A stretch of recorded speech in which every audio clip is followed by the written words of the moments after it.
Bonjour et bienvenue pour cet nouvel épisode qui va se concentrer uniquement sur les bases de la diététique. Cet épisode va être consacré à la base de l'alimentation. J'entends par là les macronutriments. Macronutriments, qu'est-ce que c'est?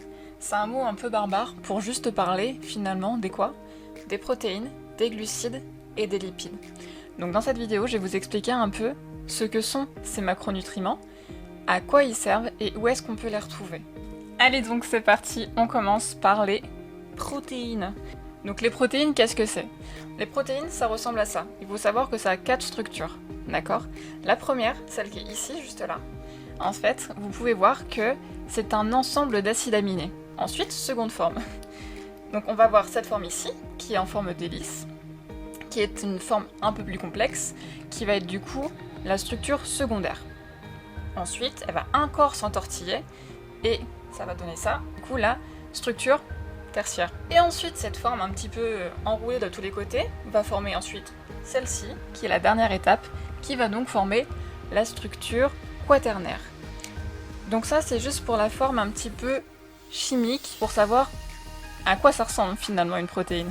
C'est bien joli, mais à quoi ça sert? Il faut savoir que les protéines, c'est pas seulement pour faire du muscle, comme on l'entend, ça a également plusieurs rôles. Premier rôle, qui va être l'un des principaux dans le corps, ça va être structural, d'accord? Les protéines, par exemple, je vais vous en citer une directement, vous allez faire « mais oui, j'ai déjà entendu à la télé », ce qui va être la protéine de la peau, qui est le collagène. Vous savez, les fameux crèmes avec du collagène pour redensifier la peau, et toutes ces histoires-là. Et bien, ce sont quoi? Ce sont des protéines. Ensuite, les protéines vont avoir du coup un second rôle, un rôle de transporteur. Vous savez, dans l'organisme, on a du sang. Et dans le sang, il y a une protéine qui s'appelle l'hémoglobine. L'hémoglobine, il sert à quoi?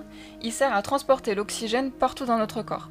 Ensuite, comme la protéine a un rôle super important dans l'organisme, il va avoir également une autre fonction qui va être celle d'être une hormone. Parmi ces hormones, il y en a plein, notamment l'insuline, qui va avoir un rôle pour stocker le sucre dans le foie. Il va avoir un rôle régulateur, ce que l'on appelle de la glycémie, du taux de sucre dans le sang. Parmi ses autres rôles, il a également un rôle de récepteur, notamment l'acétylcholine, qui va être responsable juste de la contraction musculaire. Ensuite, les protéines vont avoir également un rôle de défense, donc pour la production d'anticorps. Donc les anticorps, à quoi ça sert? Ils vont se lier à un antigène, un élément étranger de notre corps, pour ensuite les détruire. Ensuite, les protéines, il y a beaucoup de rôles. Les protéines, ce sont également des enzymes, ça peut être des enzymes digestives, comme la trypsine, qui est une enzyme dans l'intestin qui va permettre de digérer. Et ensuite, comme les protéines ont beaucoup de rôles, et là, promis, je vous lâche avec les protéines, ça va être un rôle de mouvement, avec notamment la fibre de myosine, qui est une fibre musculaire, qui va être vraiment la fibre qui va permettre de contracter les muscles. Les protéines, du coup, on peut les trouver chez les animaux et chez les végétaux, mais il faut savoir, j'insiste dessus, que les protéines animales ont une meilleure digestibilité que les protéines végétales. Ça, c'est un fait. Cependant, il est quand même intéressant de réduire nos protéines animales pour se diriger vers des protéines végétales, car on sait, des études ont montré, que les protéines animales consommées en excès, encore une fois, consommées en excès, peuvent être responsables des cancers au côlon, notamment, toute autre sorte de choses.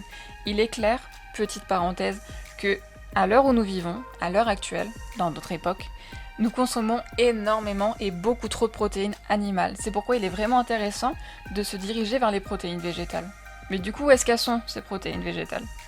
Eh bien, tout simplement, elles vont être du coup en très très faible quantité dans les fruits et légumes. Par contre, elles sont présentes où? Et en énorme quantité chez les légumineuses. Les légumineuses sont franchement fantastiques. Elles ont un taux de protéines exceptionnel. En plus d'une, c'est bon. On peut les varier à l'infini. Moi, je ne vous cacherai jamais assez mon amour pour les protéines végétales, notamment sur mon site alimentationfacile.com, où vous avez beaucoup de recettes avec beaucoup de légumineuses, parce que voilà, c'est des petits ingrédients qui coûtent 3 fois rien, qui sont super bons, qui sont super bonnes pour la santé. En plus, elles sont riches en fibres, donc qui va améliorer notre transit, diminuer l'absorption des graisses, diminuer la glycémie. Les fibres, c'est également fantastique. D'accord? Donc je vous solliciterai jamais assez à consommer un maximum de protéines végétales, mais également des protéines animales, ne pas faire l'impasse dessus. Donc ça c'est bien beau. Où est-ce qu'on les trouve grossièrement? Donc il y a deux sortes de protéines, animales et végétales. On sait que les protéines végétales vont être dans les légumineuses, et les protéines animales, elles ne sont pas uniquement dans le beefsteak, dans les poulets, dans quoi que ce soit. Ils sont également présents dans les œufs, dans le lait, dans les yaourts, dans les fromages. Ça, c'est pour les protéines. Vous êtes encore là, vous me suivez? C'est parfait.